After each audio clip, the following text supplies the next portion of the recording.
Hi everyone, and welcome to the Taurus November 2021 Illumination reading. This is I Am Illuminated, Tarot and Meaning-Based Spiritual Coaching Services. I am Lauren. Hi and welcome. So all of my readings, as well as the content on my website, is here to help illuminate the way towards answering what I believe is life's greatest question. What does life need from you that only you can give? And if you're ready to courageously start taking action towards answering this question for yourself, please continue to watch this reading, or if you'd like to book a one-on-one tarot reading or a private coaching session, you can click on the link below in the description box to visit my website. All right, so let's get right into your reading, Taurus. So we're going to take a look at your internal energy and what life is asking you to step up into. So when we're thinking about answering that question, what does life need from me that only I can give? This is the question that we're looking at here. And what we're going to do is we're going to pull your energy, your external life and external environment, which is life's energy here. And then we're going to take a look at the void, which is the blocks that are preventing you from engaging yourself authentically with your external environment to better understand and answer that question. What does life need from you? What are we all waiting for you to be able to do or provide or be of service in some way to the greater collective experience? Okay, so Taurus, let's take a look at your energy. All right, what is Taurus sitting with for the month of November? Now, I am a fellow Taurus sun sign. I also have a Mars placement in Taurus. So, as I've said many times before, I'm very familiar with this energy. Love being a Taurus. But let's see what you guys are all sitting with. For me, just on a personal note, this month has been very much a month of self-evaluation, as I'm sure it's been for probably everybody. Just because of the intense scorpionic energies of this month and also of this specific placement. And we had a big lunar eclipse yesterday as I'm filming this. So there is this quality of all of us going inward and really doing that deep dive self-evaluation. But I do feel I've felt it more on levels that pertain specifically to areas of that really bring about spiritual fulfillment. So, taking a look at home life and work life and purpose and how that spiritually fulfills me. So that's definitely a theme I feel that's been coming for me, probably for you as well. And taking a look at these cards that just came out, that's probably the case. So we have the Seven of Pentacles and we have the Six of Swords. The Seven of Pentacles is a card that denotes pausing to take a look at what you've put time and energy towards and evaluating, is it worth it for me to continue to put time and energy towards this? Is it reaping the benefits I was hoping for? Because then it's coupled with the Six of Swords, which is the card of moving on. It's the card of on a mental level of release. It's the card of, and what I'm getting strongly here is releasing your tie to results. There's this quality of moving on from this continual self-evaluation of, did I achieve this? Is this what I was meant to? Like, for instance, if you think about this man, he's sat here and it looks like he's looking at a bush, and maybe that bush has grown blackberries, but he wanted that bush to grow apples. But there's no way that bush is going to grow apples. It's going to grow blackberries. But he keeps holding himself accountable to, but I put time and energy towards this, and I want those apples, and when I get those apples, I'll be able to make that apple pie. And really what I think, I could say we, but what I'm seeing as a greater collective Taurian experience is understanding that we can move away from holding ourselves accountable to growing apples. We can simply say, you know what? Okay, so we've got blackberries. Well, I can also make a blackberry pie. I can make a pie from blackberries. It doesn't have to be apples. So what can I do with the blackberries instead? It doesn't mean I have to walk away from the bush. It just means I have to take a look at what I've actually been given and figure out what to do with it now. Figure out the gift that lies within what I've put time and energy towards. And releasing, moving on from this constant place of scrutiny, this constant place of, should I keep doing this? Should I put more time? Should I do more of this? Because we're not recognizing that we've already achieved the result. That bush already bore fruit, and the fruit is what it is. So now it's time to just let it go and start working with what is. Okay, so now let's take a look at what life is asking you to step up into. What does Taurus need to know about what life is asking from them right now? What does life need from them? Ooh. Interesting. So I saw the Strength card there come up. I'm sure you guys did too, but this card just popped right out. Oh man. Okay, we have the High Priestess. High Priestess is about the ultimate understanding that all answers lie within, and that we, in our heart of hearts, know that when we have to make a decision, the High Priestess embodies that quality of when you know, you know. And she has all of the, almost like tapping into universal knowledge. She has all the wisdom at her disposal. She has, a dark pillar on this side and a light pillar on this side, meaning that she understands the dark and the light, and that she holds in her hand what actually is the Torah, but it's meant to be the scrolls of wisdom.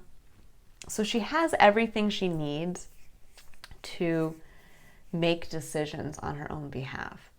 And so there is this quality here coming through that life is asking you to make that decision from that place of internal knowing, to embody and trust in yourself, to trust in your connection to your spiritual purpose, to the divine, that by going within and tapping into that place of universal wisdom, you are directly connecting to spirit. You are directly connecting to the universal design, and that needs to be trusted. So in moving on and accepting, you've grown blackberries or whatever you've put time and energy in towards has created a result. But now you have to trust yourself on what to do with that result, or what to release, to walk away from. So maybe you truly don't want those blackberries, and you can't see putting in any more time and effort to, let's say, make a blackberry pie because you don't like blackberries. Well, that's okay. That's how we learn. Now you don't like blackberries. And if you continue to go down this path, you get blackberries. So you can release that tie and simply trust in yourself that you know the way forward. So this is really about embodying, going within, and really trusting what comes up for you the rest of this month. What intuitively, on the strong, on that strong just feeling of inner knowing, what is calling to you now? Where are you now directing this boat? Where are you moving on towards? We know what you're moving away from. I don't want those blackberries. But what are you moving towards? And that, your compass is going to be your internal knowing. So this is a month to listen, to open up and listen, and to not really take other people's opinions or ideas or even observations, it's advice. It's about trusting yourself. You are the one directing your boat. You're the one moving towards something new.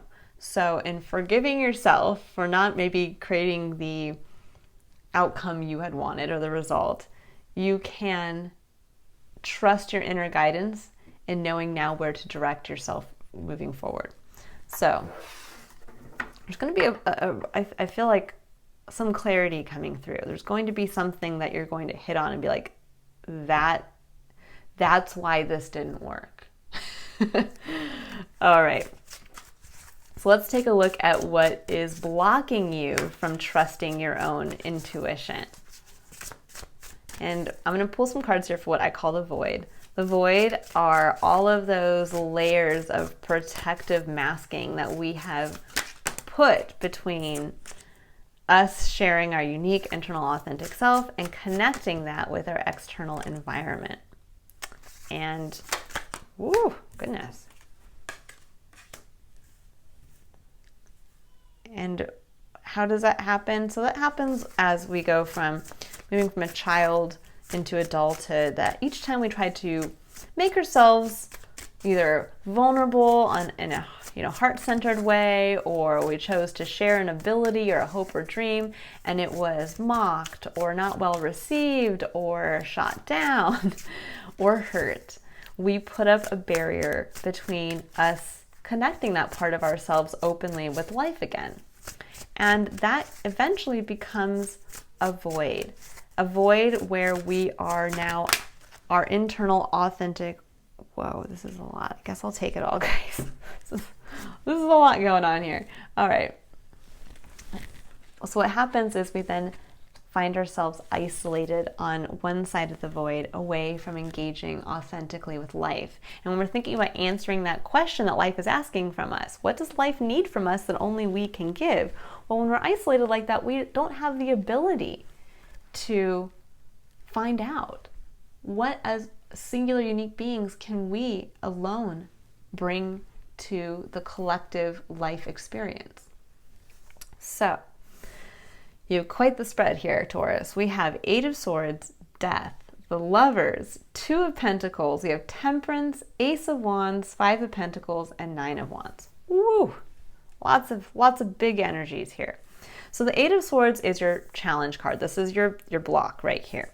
Now the 8 of Swords is a card that denotes feeling stuck, feeling trapped, especially on a mental level. And I know it may be kind of hard to see in the video, but it's 2 people moving around in a bunch of swords, and they're kind of just, in their minds, they think they're trapped there. They think the swords are what is holding them in this prison almost. And yet in reality, they can easily just walk out of them. But it's about being in the right mental space to understand that. And when you think about the 6 of Swords is being able to move on. The 8 of Swords is when we can't move on, when we are trapped by our thoughts. And how this happens, how this can kind of manifest as a challenge or a block, is when we, in the past, tried to do something in the physical, and we tried to bring some part of ourselves forward or out to be vulnerable, to connect with life and others, and it didn't reap the rewards that we had wanted, didn't reap the results. And so instead, every time we go to want to, because again, when we want to connect parts of ourselves, we feel that calling, that need, because it's what we're meant to feel. It's what we're meant to connect. It's what we're meant to work with out with life. When I talk about living into life, that's what it is. We have these unique yearnings and dreams and hopes and abilities, and we want to connect them, because in connecting with them with life, that's how we better understand what we uniquely bring to life, what life needs from us. But what happens with the 8 of Swords is that we then find ourselves in this place of, we get trapped by our thoughts. We get trapped in this place of, but what if this happens? And what if that happens? And I'm trapped by this circumstance, I'm trapped by that, and the last time I did this, this is what happened. And the last time I did that, this is what happened. And the last time I did this, this is what happened. And so I can't go anywhere. I can't do anything. I want to change this and I want to go towards this, but I can't because I don't see a way out. And in reality, it's about changing perspective. Now we have the Death card that comes directly after this. Death is a heavy energy. It's an energy, though, that aligns very well with the scorpionic energy we are working with in this month. Death represents death, but the card itself also encompasses the energy of rebirth. And there is this quality here of understanding that sometimes the greatest perspective shift happens when we let a part of our experience die. When we let a part of ourself that we have been so attached to die. And by then, when we come back and are reborn, we have a new perspective. If you think about it, these two people what's another way to get out of Eight of Swords? If they don't feel that they can walk and they don't feel like they can see another way, well, they can be released by simply going through a death process. Now, I'm not saying you guys have to die. Please, nobody think that. This is about understanding that there are always other ways to find a new perspective and how to better meet a calling or a need. That we are never trapped. It is always an illusion. And we have the ability to see things, to shift our perspective and our focus. And really what you're being asked to do, with the Lovers being at the heart of your reading here, is to take a look at the energy of love and take a look at how you make decisions from a place of what you love. Now, the Lovers embodies an energy of balance, of, when you look here, there's a small yin and yang sign, and there's this element here of not only balance, but all things being equal. So when you think of the Lovers, they each bring something special to the equation. They are both needed. You can encompass love, but when you think of sharing love, you need to share it with another person and vice versa. And these two people are equally bringing their own uniqueness to this situation. And they are choosing to be together with each other. They are choosing to share. They are choosing to act from a place of love, to make a decision from a place of love. Now, the Lovers can actually be more of a, kind of a carryover energy of the High Priestess. There's this quality of deep knowing and making a decision from deep knowing. There's a quality of you love what you love. And so, in a way, when you think about it, your heart's already decided. We can talk ourselves out of trying to rationalize away what we know in our heart of hearts we love. But ultimately, we've already chosen what we love. We can't, when we're trying to rationalize away what we love and the choices that we want to make from that place of what we love, the more we become trapped. The more our world gets smaller and smaller and smaller, because we are meant to live from a place of love. We are meant to love what we love and to take action from that, because that's our unique design. That's how we better understand and unleash our singular potential into the world. So this is what the universe, what life is asking for you to take a look at for the month of November, is what part of yourself needs to be released, but released in a way where it can be reborn, to allow you to follow your heart. In understanding this energy and taking a look at this is the heart of your reading. This is a key to helping unlock and navigate around this block and to see kind of where it stems from. There's this element here of taking a look at what do you love and being honest with yourself, going to that place of deep and intuitive knowing of what do you truly love. And what decisions do you want to make, but are telling yourself that you can't? And in between that, is there something, some aspect of yourself that you've been working towards and the result did not come the way that you wanted, that you're going to have to let die? And that might mean having to move on and let that blackberry bush die. But it doesn't mean that you can't replant and that you can't actually now grow the apple tree you wanted. But you simply have to be able to see it from a different vantage point. So when you think about moving on, well, he's moving towards something new, but he may move to this island over here and look back and say, oh my gosh, you know, I think about all the time and effort I put into, you know, growing that blackberry bush. And now when I see it from over here, I see, wow, that was actually a lot bigger than I thought. I can actually see it from the other island. And, you know, I'm going to take pride in the fact that I went ahead and I grew that bush. But now, you know, my goal was to get to this other island. And now that I'm here, I can see, wow, there's a better place to plant. And I can see on this side of the island, there's actually more apples. So I'm going to know that for a fact I can, you know, put time and energy into one of those apple trees. And I'm not going to give up on my dream of growing apples. But I did have to leave the other island to move to the new island to be able to continue to work with apples. So there is this element of changing something major, of having to leave something that you've clung to, whether it's a desired result, whether it's a location, whether it's a way of life. So you think about it, if you move from one island to another, it could be a whole new way of life on that other island.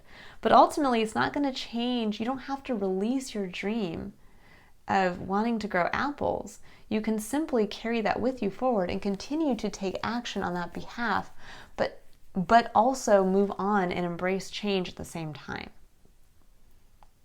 Because ultimately, you know what you want. That doesn't change. You ultimately know your ultimate destination, which comes from what you love.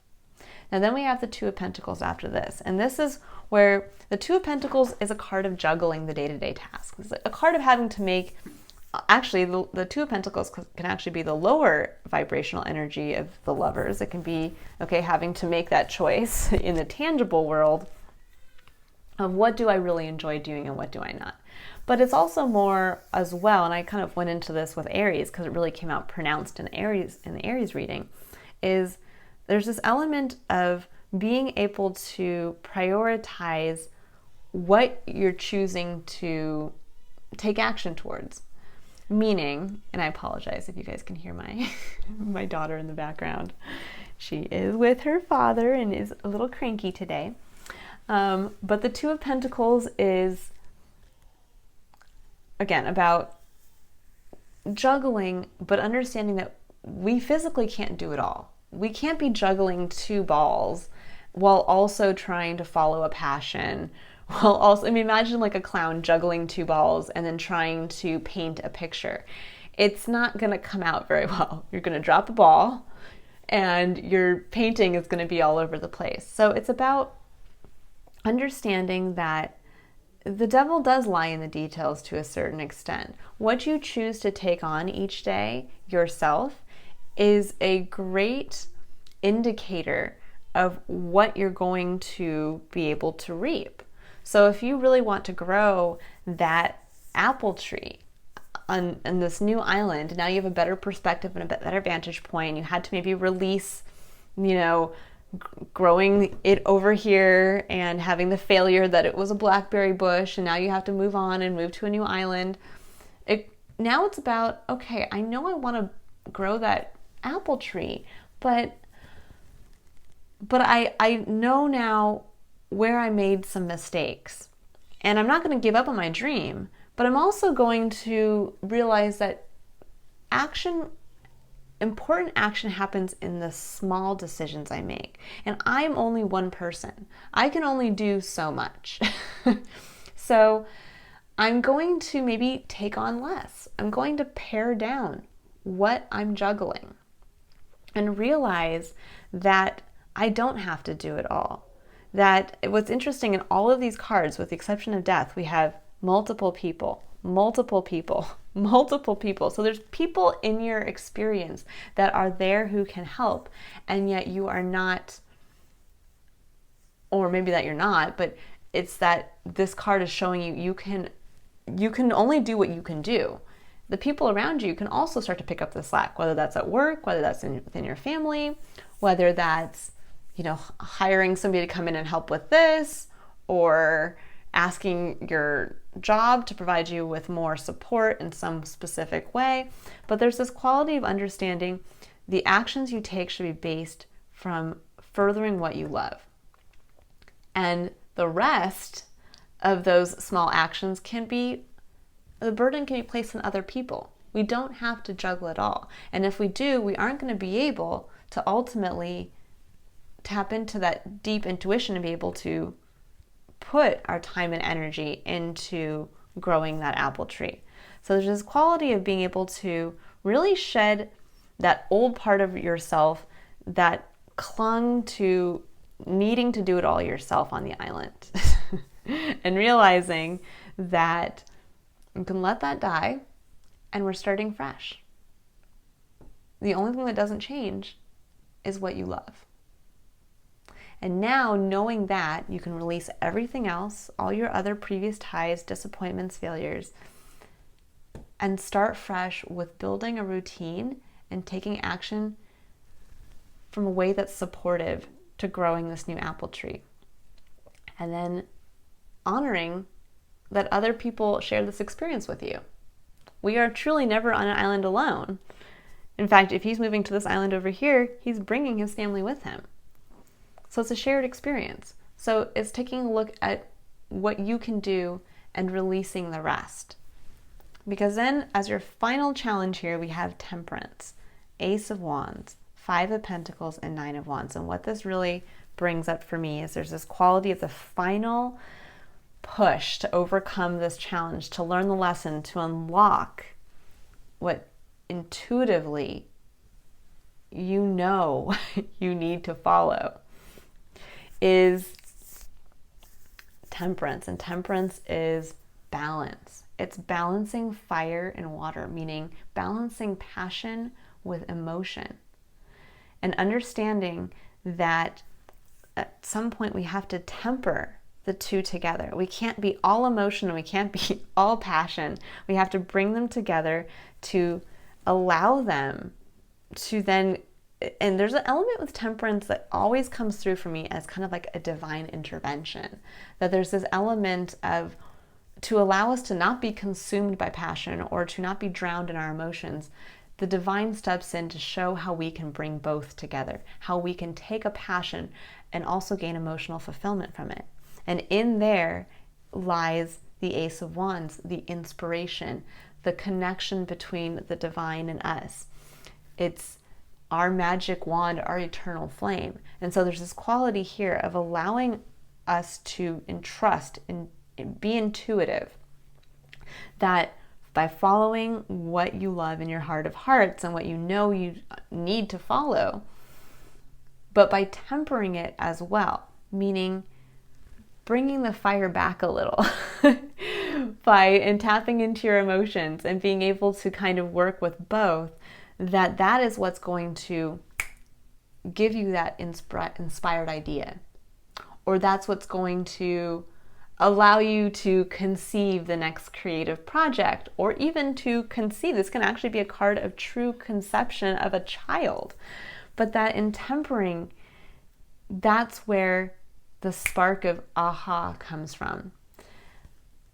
But where the fear comes down now is we have the Five of Pentacles and the Nine of Wands, and that this is ultimately where the last challenge rises. You have the new idea, you have the new spark, that new spark of passion between you and the divine, but you're afraid that it's going to lead to a lack of resources. There's this poverty mindset of, but if I follow my dream, if I do what I love, I'm not going to have enough. I'll be out in the cold. If I follow this new dream that actually is divinely inspired, I'm going to not have enough. And the Nine of Wands then is the weary warrior. He has come to this point. He has battled. He has taken action on behalf of his passions, and he's exhausted.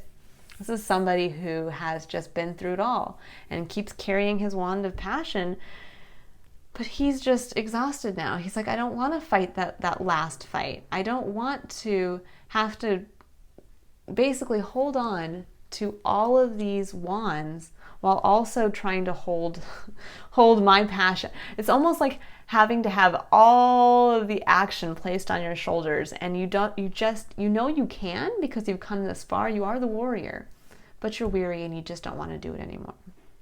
You just don't want to have to keep holding all the weight of the action. This is like saying this new idea, this inspiration, this conception is actually kind of like the straw, the last wand on the camel's back that's going to break it.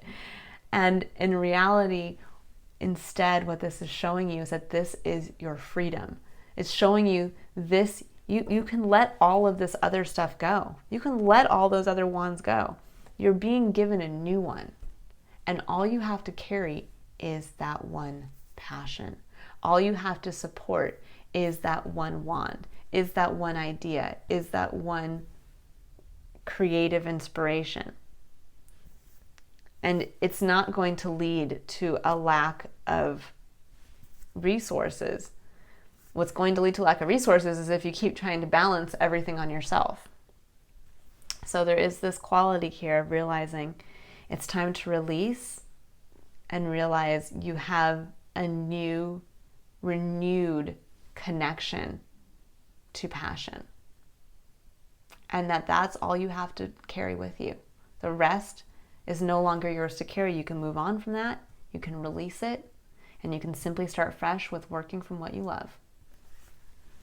All right, so now I'm going to pull 3 cards to help us engage the Triad of Engagement, which is showing us the importance of working with the principles of curiosity, courage, and contemplation, and demonstrating how when we are aware and curious and courageous and take active time to reflect and contemplate, we can stay engaged. We can help navigate across this void, make the void much smaller so that we are better able to start to understand and answer the question that life is asking from us. What do they need from us?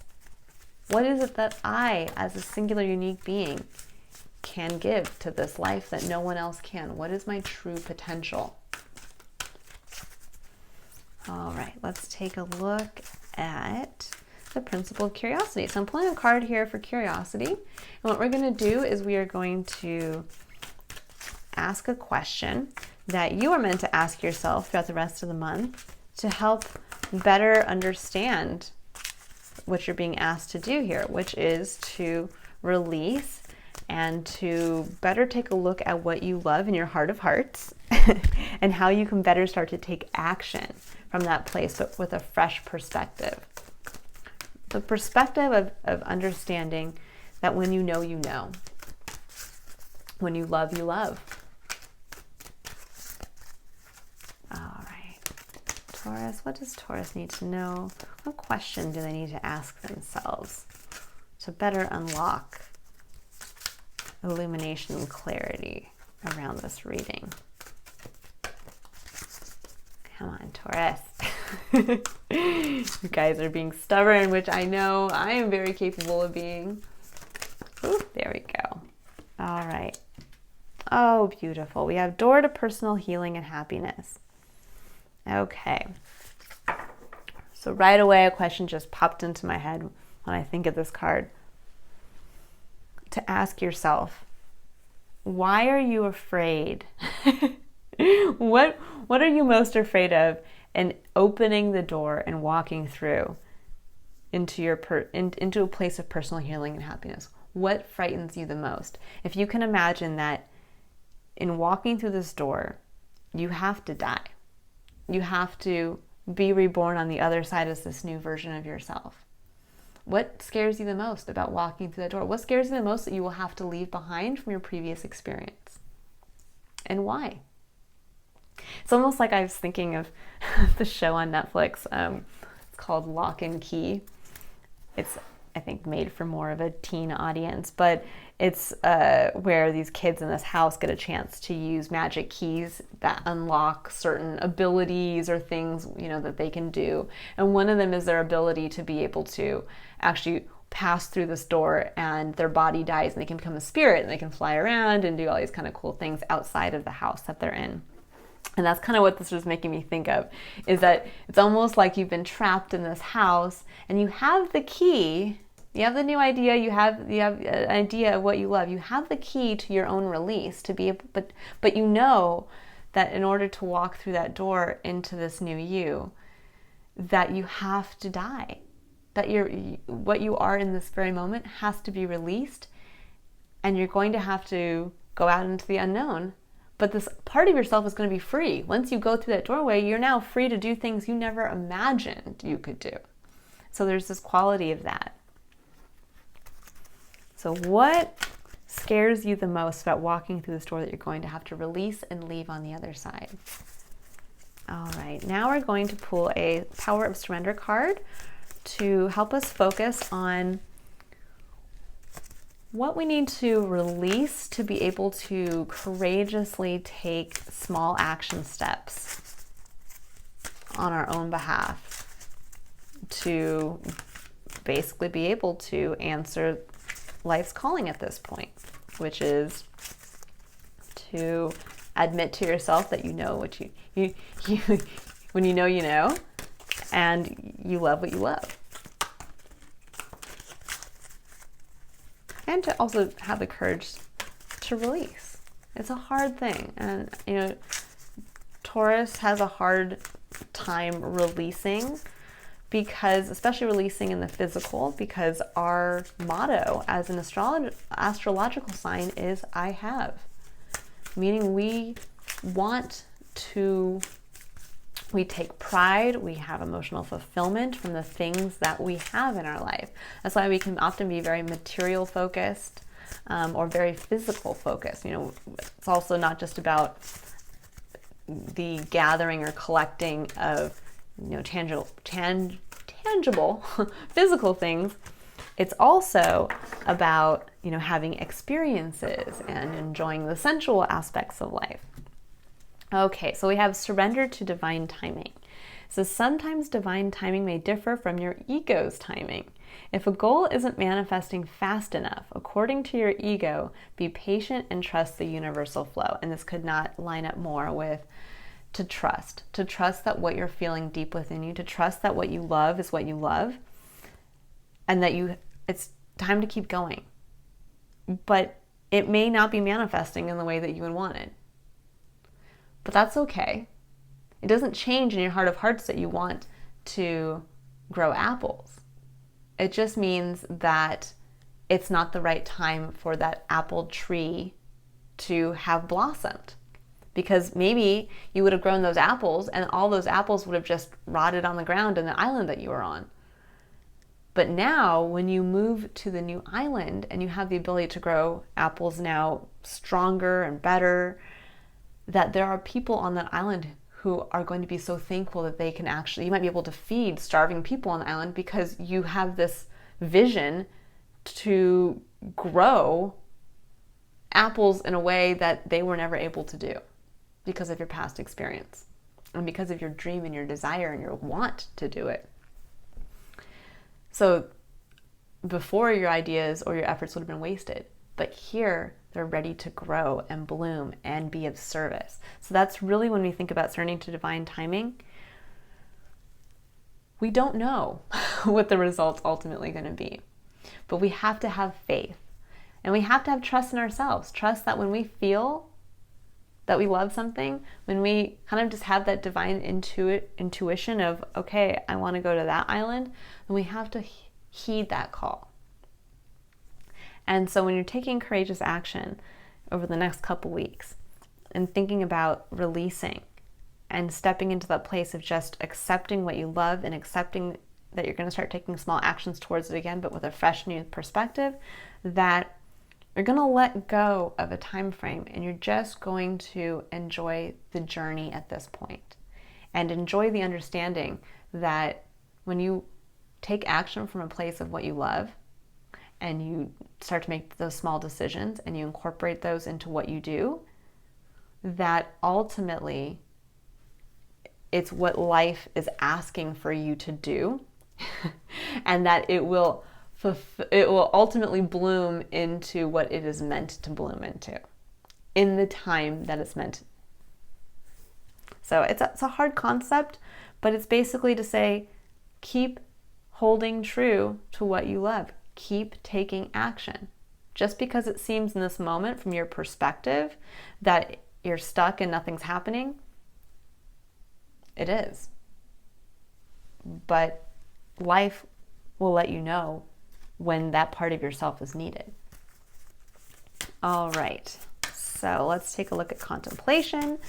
So contemplation is where we get to take responsibility for the consequences of our actions by consciously taking or incorporating active reflection into our life. Meaning, as we take these actions, we now are also contemplating on and reflecting on what was the consequence of that action. So for instance, each time you choose to take another step towards growing an apple tree, it's time to contemplate and reflect. Is this getting me closer to growing my apple tree? Does it feel good? Does it feel like I'm connecting to what I love? If that's a no, then we go back to the start with curiosity and we're curious as to, okay, why didn't we feel that that's connecting me to the energy of love? And then how can I change my actions to then produce a different result? Or if it's making me feel great and I feel like I'm in flow with doing what I love, well then how can I keep taking more action towards that? Oh my goodness, you have 3 cards. Okay, Taurus. So we have the ever unfolding rose, cracked open. It's happening for you, not to you. Lemuria, creating heaven on earth. It's happening. And we have don't dim to fit in. How are you dimming your light in order to fit in? All very beautiful points of contemplation. So when we think of divine timing, often that can manifest when we feel that things are not happening as fast as possible, or that we feel that we failed in some respect, that we start to move into this victim mentality of, why does life keep doing this to me? Why does life keep holding this away from me? And in reality, it's not happening to you. Life is happening for you. Life is happening to unlock the beauty, the singular need that only you can fill in life. And these challenges are meant to help you continue to bloom. Lemuria, creating heaven on earth. It's happening.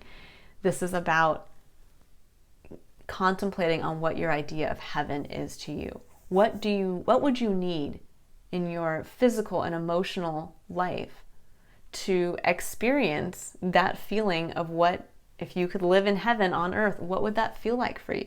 What would that look like for you? And then we have don't dim to fit in. How are you dimming your light in order to fit in? And this can be where we're playing it safe, where we're like, yeah, we grow apples on this side. People are like, oh my God, you grow apples? Like, can I see them? And you're like, I don't, they're just not as big as I thought they were going to be. Like, I'll show them to you later on. Or when, I always feel this is like one of those cards when you have like a passion and you really want to do something, and maybe you are at a 9-to-5, but you also have a side hobby, and somebody asks you, oh, what do you do for a living? And you instantly say that you do your 9-to-5 job, and you don't mention anything about your side hustle or the passion project you're working on. So this would be like, let's say you're writing a book on the side, but you are a restaurant manager. And people are like, well, what do you do? And you're like, oh, I work in hospitality. I'm a restaurant manager. And not once do you ever mention the book that you're writing. But yet you're consumed by the book you're writing. And you're thinking about it. And you're wanting to write it. And you wanting to find the time to write it. It's like all of that. And yet you never once mention it. So there's this quality here of don't dim that part of yourself to fit in. yeah, maybe more socially acceptable to tell people that you do this as your 9 to 5 instead of telling them that you actually just want to write fantasy novels. Maybe you've never been published, and so people will be like, well, have you been published? And you're like, no. And they're like, oh, well, you're not really a writer then. No, you're a writer. In your heart of hearts, if you want to be a writer, you're a writer. That is a need only you can fulfill.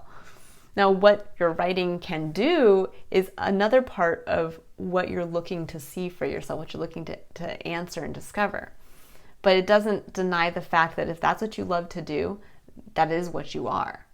We are what we love.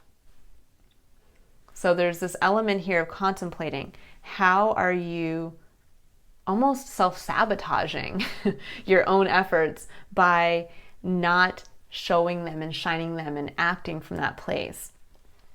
And in addition to that, how can you start to take a look at your life not as this giant challenge that keeps happening to you and is preventing you from experiencing the result you want, but instead of looking at it from a different perspective of, wow, look how far I've come. Look at how much more wisdom and knowledge I have now. And gosh, if I had never gone through that experience, I wouldn't know how to do this, this, and this now. So how can I incorporate this? What is this pause, this denial of, the life denying me what I want? How is this actually pushing me to expand myself even further to a point that maybe I can't even imagine for myself yet? And how am I going to have faith that this is creating what I want to feel and experience in life on earth? What does opening the door to personal healing and happiness look like for me? I need to understand that. And why am I afraid to step into it? All right, Taurus, I hope this has been illuminating. I hope you have a fantastic rest of the month. For all of you who are in the US like I am, happy Thanksgiving. And if you'd like to book a one-on-one tarot reading or a personal coaching session to better help answer that question of what does life need from you that only you can give, the link to my website is in the description box below. Bye, and thank you so much for watching.